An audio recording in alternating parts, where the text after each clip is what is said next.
Chicken biryani చేసుకుంటూ కొంతమందికొస్తది. కొంతమందికి రాదు. ఈ వీడియోలో నేనైతే పర్ఫెక్ట్ క్వాంటిటీతోని చికెన్ బిర్యానీ ఎట్లా జేయాలో జూపిస్తా. ఒక్కసారి ఇట్లా జేసుకొని తినుర్రి. మళ్ళా టేస్ట్ మాత్రం మీరు మర్చిపోరు. చికెన్ పీసెస్ గూడా ఇట్లా సాఫ్ట్‌గా, టెండర్‌గా చాలా సాఫ్ట్‌గా ఉంటుంది తింటుంటే గూడా. ఇట్లా జ్యూసీగా రానీకి కూడా ట్రిక్స్ చెప్తాను. చూసేయండి మీరు కూడా. ముందుగా చికెన్‌ని ఇట్లా పెద్ద పెద్ద పీసెస్‌లో కట్ చేసుకురావాలి. చికెన్ షాప్‌లో అడిగితే వాళ్ళకి ముందే చెప్తారు బిర్యానీ కోసం అని చెప్పేసి. కొంచెం ముక్కలు పెద్దగుంటేనే టేస్ట్ అనేది బావుంటుంది. ఈ చికెన్‌ని మంచిగా ఒక 2-3 టైమ్స్ వరకు వాష్ చేసుకొని సాల్ట్ వాటర్‌లో ఒక హాఫ్ ఎన్ అవర్ వరకు నానబెట్టాలి. అప్పుడే పీస్ అనేది జ్యూసీగా ఉంటుంది. ఈ చికెన్‌ని ఇప్పుడు ఒక బౌల్‌లోకి తీసుకొని అందులో ఒక 2 స్పూన్స్ వరకు సాల్ట్, ఒక స్పూన్ అంత పసుపు, అట్లనే 3 స్పూన్స్ అంత కారం. కారం అనేది మీ టేస్ట్‌కి తగ్గట్టు కొంచెం ఎక్కువ, తక్కువ వేసుకోండి చూసుకొని. కారం ఎక్కువ తినేవాళ్ళుంటే ఇంకొంచెం ఎక్కువ గూడా ఏసుకోవచ్చు. ఇప్పుడు ఇందులోకి ఒక స్పూనంత ధనియాల పొడి, అట్లనే 2 స్పూన్లంత గరం మసాలా, అట్లనే ఒక స్పూనంత అల్లం వెల్లిపాయ ముద్ద గూడా ఏసుకొని, పచ్చిమిర్చి చీలికలు, పుదీనా, కొత్తిమీర, కలమాకు ఇవన్నీ గూడా క్వాంటిటీలో బానే ఏసుకోండి. దీనివల్ల ఫ్లేవర్స్ అనేది యాడ్ అవుతాయి. ఇప్పుడు ఇవన్నీ చికెన్ మొత్తానికి పట్టేలాగా మొత్తం బాగా కలుపుకోవాలి. ఒక్కొక్క పీస్‌కి సెపరేట్‌గా రుద్దుతూ కలుపుకోవాలి. అప్పుడే ఆ ఫ్లేవర్స్ అనేది దానికి అంటుకుంటుంది చికెన్ పీసెస్‌కి. ఈ మసాలాలు మొత్తం చికెన్ పీసెస్‌కి పట్టించిన తర్వాత ఒక ప్లేట్ ఫుల్ అంతా ఫ్రైడ్ ఆనియన్స్, అట్లనే ఒక హాఫ్ కప్ అంతా పెరుగు. ఇవన్నీ ఏసుకోవాలి. ఫ్రైడ్ ఆనియన్స్ మాత్రం ఎక్కువేసుకోండి. అవి ఎంత ఎక్కువేసుకుంటే అంత టేస్ట్ అనేది ఎన్హాన్స్ అవుతుంది. ఇప్పుడు ఈ కర్డ్ అట్లనే ఫ్రైడ్ ఆనియన్స్ మొత్తం బాగా కలిపేసుకొని, ఇందులోకే ముందుగా ఫ్రైడ్ ఆనియన్స్ ఫ్రై చేసిన తర్వాత ఆయిల్ ఉంటుంది కదా! అదొక పెద్ద స్పూన్ ఫుల్ అంతా ఏసుకొని కలుపుకొని ఒక 1 అవర్ వరకు రెస్ట్ ఇయ్యాలి. కంపల్సరీ 1 అవర్ వరకు రెస్ట్ ఇయ్యాలి. 1 అవర్ తర్వాత బగారాకి ప్రిపేర్ చేసుకుందాం ఇప్పుడు. ఇప్పుడు దీనికోసం ఒక పాన్ పెట్టుకొని అందులో ఆయిల్ ఏసుకొని ఇక్కడ చూపిస్తున్న స్పైసెస్ అన్నీ వేసుకోవాలి. ఇవన్నీ ఏసుకొని ఫ్రై చేసుకొని ఇప్పుడు గుప్పెడు పుదీనా ఏసుకోవాలి. ఇప్పుడు ఇందులోకి పచ్చిమిర్చి చీలికలు గూడా ఏసుకొని మంచిగా లో ఫ్లేమ్‌లోనే ఫ్రై చేసుకుంటూ ఉండాలి. ఇప్పుడు ఒక స్పూన్ అంత అల్లం వెల్లిపాయ పేస్ట్ ఏసుకొని, ఆ అల్లం వెల్లిపాయ పేస్ట్ మొత్తం కలిసేలా కలుపుకొని, పచ్చి వాసన మొత్తం పోయిన తర్వాత ఇప్పుడు వాటర్ పోసుకోవాలి. వాటర్ ఇంత క్వాంటిటీలో పోసుకోవాలనేది ఏం లేదు. కొంచెం ఎక్కువనే పోసుకోండి మీరు తీసుకున్న రైస్ కన్నా. ఇప్పుడు ఆ వాటర్‌లోని కొత్తిమీరేసుకోవాలి. ఇప్పుడు అందులోకి మీ టేస్ట్‌కి తగ్గట్టు సాల్ట్ ఏసుకోవాలి. నేనిక్కడ 2 స్పూన్స్ సాల్ట్ ఏసుకుంటున్నా. ఇప్పుడు ఇందులోకి లెమన్ పీస్ ఏసుకోండి. టేస్ట్ మాత్రం చాలా బావుంటుంది. ఇప్పుడు అలానే బాయిల్ అయ్యేంత వరకు వెయిట్ చేయాలి. మనం ముందుగా చికెన్ అయితే ప్రిపేర్ చేసి పెట్టుకున్నాం కదా! దాన్ని స్టవ్ పైన పెట్టుకొని ఆయిల్ మొత్తం పైకి తేలేంత వరకు కుక్ చేసుకోవాలి. ఇప్పుడు నేను మీకోసం ఒక ట్రిక్ చెప్తాను. ఇప్పుడు ఆయిల్ అయితే పైకి తేలుతుంది గదా!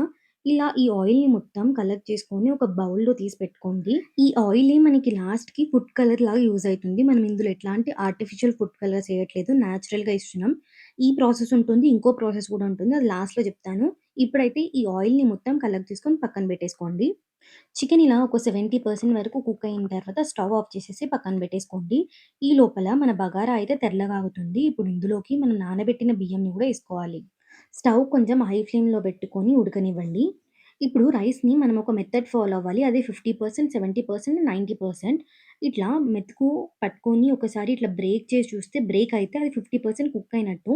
ఇప్పుడు కొంచెం స్ట్రెయినర్ తెలుతోని స్ట్రెయిన్ చేసుకొని మనం ఏదైతే ముందుగా చికెన్ బాయిల్ చేసి పెట్టుకున్నామో అందులో మొత్తం స్ప్రెడ్ చేసుకోవాలి. రైస్‌ని మొత్తం చికెన్ పైన ఈవెన్‌గా స్ప్రెడ్ చేసుకునే లోపలే ఇంకొక 20% కుక్ అయితుంది. అదే 70% కుక్ అయినట్టు.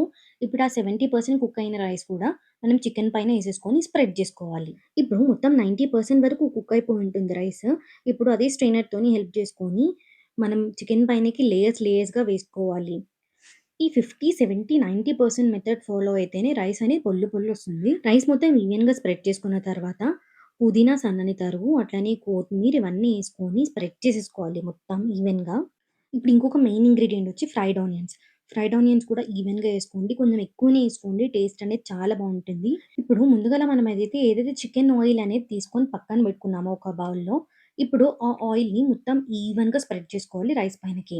ఇట్లా కర్రీలోని నూనెని ఫుడ్ కలర్‌లా యూజ్ చేసుకోవద్దు. లేదు ఇంకొక ప్రాసెస్ కూడా చెప్తానన్నాను గదా! ఫుడ్ కలర్ యూజ్ జేయకుండా పసుపును పాలల్లోకి ఒక 2, 3 స్పూన్స్ అంత పాలల్లో ఏసుకొని కలిపేసుకొని, ఇట్లా ఈ రైస్ మీద ఏసుకోండి. ఇది కూడా ఫుడ్ కలర్ ఏసినట్టే ఉంటుంది సేమ్.